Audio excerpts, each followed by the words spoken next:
ओम नमो भगवते वासुदेवाय नमः। श्रीमद् भागवत गीता अध्याय 4 ज्ञान कर्म संन्यास योग, कर्म अकर्म और विकर्ण का निरूपण। शांतकारं भुजगशयनं पद्मनाभं सुरेशं विश्वधारं गगनसदर्शं मेघवर्णं शुभांगं लक्ष्मीकान्तं कमलनयनं योगिभिर्ध्यानगम्यं वन्दे विष्णु भवभयहरं सर्वलोकैकनाथम्। अर्थात जिनकी आकृति अतिशय शांत है, जो शेषनाग की सैया पर शयन किए हुए हैं, जिनकी नाभि में कमल है, जो देवताओं के भी ईश्वर और संपूर्ण जगत के आधार हैं, जो आकाश के सदृश सर्वत्र व्याप्त हैं, नील मेघ के समान जिनका वर्ण है, अतिशय सुंदर जिनके संपूर्ण अंग हैं, जो योगियों द्वारा ध्यान करके प्राप्त किए जाते हैं, जो संपूर्ण लोकों के स्वामी हैं, जो जन्म मरण रूप भय का नाश करने वाले हैं, ऐसे लक्ष्मीपति कमल नेत्र भगवान श्री विष्णु को मैं प्रणाम करती हूँ। और अब श्रीमद् भागवत गीता का 4था अध्याय शुरू करती हूँ।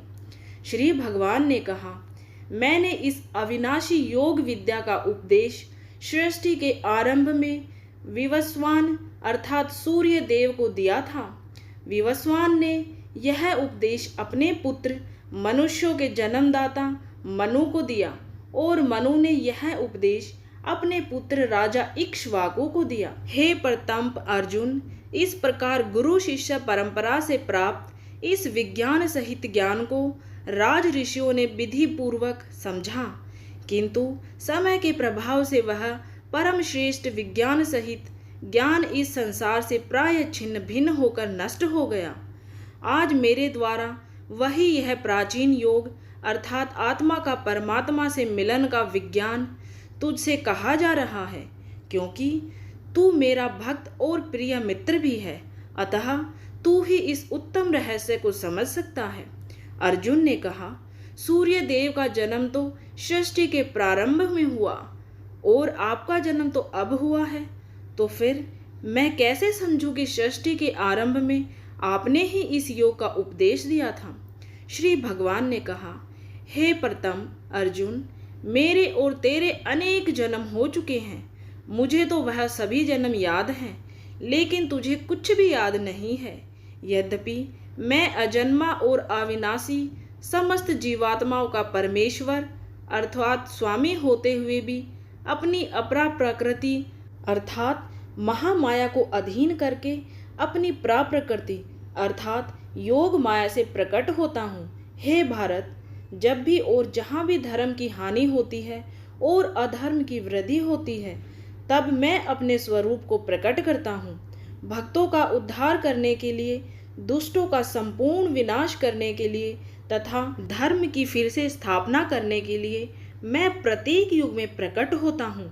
हे अर्जुन, मेरे जन्म और कर्म दिव्य अर्थात अलौकिक हैं। इस प्रकार जो कोई वास्तविक रूप से मुझे जानता है, वह शरीर को त्याग कर इस संसार में फिर से जन्म को प्राप्त नहीं होता है, बल्कि मुझे अर्थात मेरे सनातन धाम को प्राप्त होता है। आसक्ति, भय तथा क्रोध से सर्वथा मुक्त होकर अनन्य भाव अर्थात शुद्ध भक्ति भाव से मेरी शरणागत होकर बहुत से मनुष्य मेरे इस ज्ञान से पवित्र होकर तप द्वारा मुझे अपने भाव से मेरे भाव को प्राप्त कर चुके हैं। हे प्रथापुत्र, जो मनुष्य जिस भाव से मेरी शरण ग्रहण करता है, मैं भी उस भाव के अनुरूप उनको फल देता हूँ। प्रत्येक मनुष्य सभी प्रकार से मेरे ही पथ का अनुगमन करते हैं। इस संसार में मनुष्य फल की इच्छा से अर्थात सकाम कर्म यज्ञ करते हैं और फल की प्राप्ति के लिए वह देवताओं की पूजा करते हैं। उन मनुष्यों को उन कर्मों का फल इसी संसार में निश्चित रूप से शीघ्र प्राप्त हो जाता है। प्रकृति के 3 गुणों सत रज तम के आधार पर कर्म को 4 विभागों अर्थात ब्राह्मण, क्षत्रिय, वैश्य और शूद्र में मेरे द्वारा रचा गया है। इस प्रकार मानव समाज की कभी न बदलने वाली व्यवस्था का कर्ता होने पर भी तू मुझे अकर्ता ही समझ। कर्म के फल में मेरी आसक्ति न होने के कारण कर्म मेरे लिए बंधन उत्पन्न नहीं कर पाते हैं। इस प्रकार से जो मुझे जान लेता है उस मनुष्य के कर्म भी उसके लिए कभी बंधन उत्पन्न नहीं करते हैं। पूर्व समय में भी सभी प्रकार के कर्म बंधन से मुक्त होने की इच्छा वाले मनुष्यों ने मेरी इस दिव्य प्रकृति को समझकर कर्तव्य कर्म करके मोक्ष की प्राप्ति की। इसलिए तू भी उन्हीं का अनुसरण करके अपने कर्तव्य का पालन कर। कर्म क्या है और अकर्म क्या है, इस विषय में बड़े से बड़े बुद्धिमान मनुष्य भी मोहग्रस्त रहते हैं। इसलिए उन कर्म को मैं तुझे भली भांति समझाकर कहूँगा, जिसे जानकर तू संसार के कर्म बंधन से मुक्त हो सकेगा। कर्म को भी समझना चाहिए तथा अकर्म को भी समझना चाहिए और विकर्म को भी समझना चाहिए, क्योंकि कर्म की सूक्ष्मता को समझना अत्यंत ही कठिन है।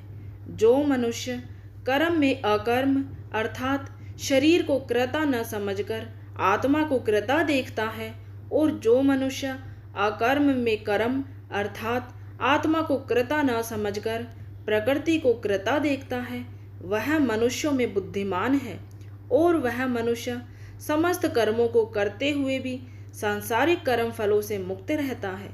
जिस मनुष्य के निश्चय किए हुए सभी कार्य बिना फल की इच्छा के पूरी लगन से संपन्न होते हैं तथा जिसके सभी कर्म ज्ञान रूपी अग्नि में भस्म हो जाते हैं, बुद्धिमान लोग उस महापुरुष को पूर्ण ज्ञानी कहते हैं। जो मनुष्य अपने सभी कर्म फलों की आसक्ति का त्याग करके सदैव संतुष्ट तथा स्वतंत्र रहकर कार्यों में पूर्ण व्यस्त होते हैं, वह मनुष्य निश्चित रूप से कुछ भी नहीं करता है। जिस मनुष्य ने सभी प्रकार के कर्म फलों की आसक्ति और सभी प्रकार की संपत्ति के स्वामित्व का त्याग कर दिया है, ऐसा शुद्ध मन तथा स्थिर बुद्धि वाला केवल शरीर निर्वाह के लिए कर्म करता हुआ कभी पाप रूपी फलों को प्राप्त नहीं होता है। जो मनुष्य स्वतः प्राप्त होने वाले लाभ से संतुष्ट रहता है, जो सभी द्वंद्वों से मुक्त और किसी से ईर्ष्या नहीं करता है, जो सफलता और असफलता में स्थिर रहता है, यद्यपि सभी प्रकार के कर्म करता हुआ कभी बंधता नहीं है, प्रकृति के गुणों से मुक्त हुआ तथा ब्रह्म ज्ञान में पूर्ण रूप से स्थित और अच्छी प्रकार से कर्म का आचरण करने वाले मनुष्य के सभी कर्म ज्ञान रूप ब्रह्मा में पूर्ण रूप से विलीन हो जाते हैं। ब्रह्म ज्ञान में स्थित उस मुक्त पुरुष का समर्पण ब्रह्मा होता है। हवन की सामग्री भी ब्रह्म होती है, अग्नि भी ब्रह्म होती है तथा ब्रह्म रूपी अग्नि में ब्रह्म रूपी कृता द्वारा जो हवन किया जाता है वह ब्रह्मा ही होता है। जिसके कर्म ब्रह्मा का स्पर्श करके ब्रह्मा में विलीन हो चुके हैं, ऐसे महापुरुष को प्राप्त होने योग्य फल भी ब्रह्मा ही होता है। कुछ मनुष्य अनेक प्रकार के यज्ञों द्वारा देवताओं की भली भांति पूजा करते हैं और इस प्रकार कुछ मनुष्य परमात्मा रूपी अग्नि में ध्यान रूपी यज्ञ द्वारा यज्ञ का अनुष्ठान करते हैं। कुछ मनुष्य सभी ज्ञान इंद्रियों के विषयों को संयम रूपी अग्नि में हवन करते हैं और कुछ मनुष्य इंद्रियों के विषयों को इंद्रिय रूपी अग्नि में हवन करते हैं। कुछ मनुष्य सभी इंद्रियों को वश में करके प्राण वायु के कार्यों को मन के संयम द्वारा आत्मा को जानने की इच्छा से आत्म योगी रूप अग्नि में हवन करते हैं। कुछ मनुष्य धन संपत्ति के दान द्वारा, कुछ मनुष्य तपस्या द्वारा और कुछ मनुष्य अष्टांग योग के अभ्यास द्वारा यज्ञ करते हैं। कुछ अन्य मनुष्य वेद शास्त्रों का अध्ययन करके ज्ञान में निपुण होकर और कुछ मनुष्य कठिन व्रत धारण करके यज्ञ करते हैं। बहुत से मनुष्य अपान वायु में प्राण वायु का, उसी प्रकार प्राण वायु में अपान वायु का हवन करते हैं तथा अन्य मनुष्य प्राण वायु और अपान वायु की गति को रोककर समाधि में प्रवृत्त होते हैं।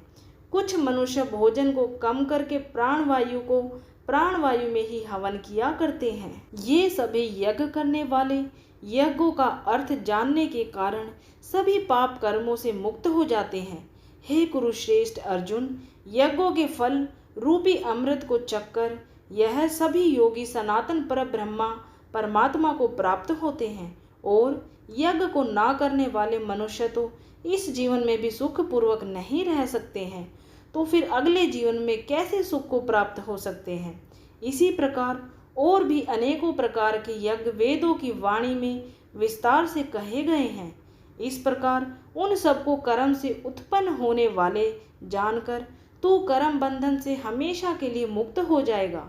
हे परंतप अर्जुन, धन संपदा के द्वारा किए जाने वाले यज्ञ की अपेक्षा ज्ञान यज्ञ अत्यंत ही श्रेष्ठ है, तथा सभी प्रकार के कर्म ब्रह्म ज्ञान में पूर्ण रूप से समाप्त हो जाते हैं। यज्ञों के उस ज्ञान को तू गुरु के पास जाकर समझने का प्रयत्न कर। उनके प्रति पूर्ण रूप से शरणागत होकर सेवा करके विनीत भाव से जिज्ञासा करने पर वे तत्वदर्शी ब्रह्मज्ञानी महात्मा तुझे उस तत्व ज्ञान का उपदेश करेंगे। हे पांडुपुत्र, उस तत्व ज्ञान को जानकर फिर तू कभी इस प्रकार के मोह को प्राप्त नहीं होगा, तथा इस जानकारी के द्वारा आचरण करके तू सभी प्राणियों में अपनी ही आत्मा का प्रसार देखेगा, मुझ परमात्मा में प्रवेश पा सकेगा। यदि तू सभी पापियों से भी अधिक पाप करने वाला है, तो भी तू मेरे ज्ञान रूपी नौका द्वारा निश्चित रूप से सभी प्रकार के पापों से छूटकर संसार रूपी दुख के सागर को पार कर जाएगा। हे अर्जुन, जिस प्रकार अग्नि ईंधन को जलाकर भस्म कर देती है, उसी प्रकार यह ज्ञान रूपी अग्नि सभी सांसारिक कर्म फलों को जलाकर भस्म कर देती है। इस संसार में ज्ञान के समान पवित्र करने वाला निसंदेह कुछ भी नहीं है। इस ज्ञान को तू स्वयं अपने हृदय में योग की पूर्णता के समय अपनी ही आत्मा में अनुभव करेगा। जो मनुष्य पूर्ण श्रद्धावान है और जिसने इंद्रियों को वश में कर लिया है, वही मनुष्य दिव्य ज्ञान को प्राप्त होकर वह तत्क्षण भगवत प्राप्ति रूपी परम शांति को प्राप्त हो जाता है। जिस मनुष्य को शास्त्रों का ज्ञान नहीं है, शास्त्रों पर श्रद्धा नहीं है और शास्त्रों को शंका की दृष्टि से देखता है, वह मनुष्य निश्चित रूप से भ्रष्ट हो जाता है। इस प्रकार भ्रष्ट हुआ संशयग्रस्त मनुष्य न तो इस जीवन में और न ही अगले जीवन में सुख को प्राप्त होता है। हे धनंजय, जिस मनुष्य ने अपने समस्त कर्म के फलों का त्याग कर दिया है और जिसके दिव्य ज्ञान द्वारा समस्त संशय मिट गए हैं, ऐसे आत्मपरायण मनुष्य को कर्म कभी नहीं बांधते हैं। अतः हे भरतवंशी अर्जुन, तू अपने हृदय में स्थित इस अज्ञान से उत्पन्न अपने संशय को ज्ञान रूपी शस्त्र से काट और योग में स्थित होकर युद्ध के लिए खड़ा हो जा। इस प्रकार उपनिषद, ब्रह्म विद्या तथा योग शास्त्र रूप श्रीमद् भगवत गीता के श्री अर्जुन श्री कृष्ण संवाद में दिव्य ज्ञान योग नाम का चौथा अध्याय संपूर्ण हुआ। हरि ओम तत्सत। ओम नमो भगवते वासुदेवाय नमः। कमेंट में ज़रूर लिखें, और अगर आपको ये वीडियो पसंद आई है तो चैनल को सब्सक्राइब जरूर कर लें और वीडियो को ज़्यादा से ज़्यादा लाइक और शेयर करें। वीडियो देखने के लिए आप सभी का दिल से धन्यवाद।